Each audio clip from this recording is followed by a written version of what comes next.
ఆయన వండుతానన్నాడు అనుకోండి, ఆ ఇంటి అతిథి అన్నం ఎందుకు తింటాడు?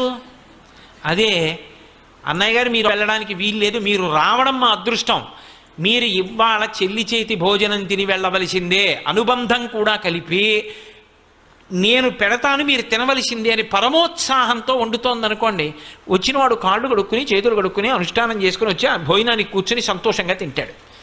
ఇప్పుడు నా ఇంట ఒక అతిథి అన్నం తినడం ఎవరి మీద ఆధారపడింది? ఆమె మీద ఆధారపడింది. అంతవరకు ఎందుకు? నా మేనల్లుడు నా అన్నదమ్ముల బిడ్డలో వచ్చారనుకోండి, వస్తే వాళ్ళకి ఇంత పట్టెడు అన్నం పెట్టాలి, వాళ్ళ కడుపు నిండా తిని వెళ్ళాలి, పెదనాన్న ఇంటికి వచ్చామని, మామయ్య ఇంటికి వచ్చామని, ఎవరి చేతిలో ఉంది?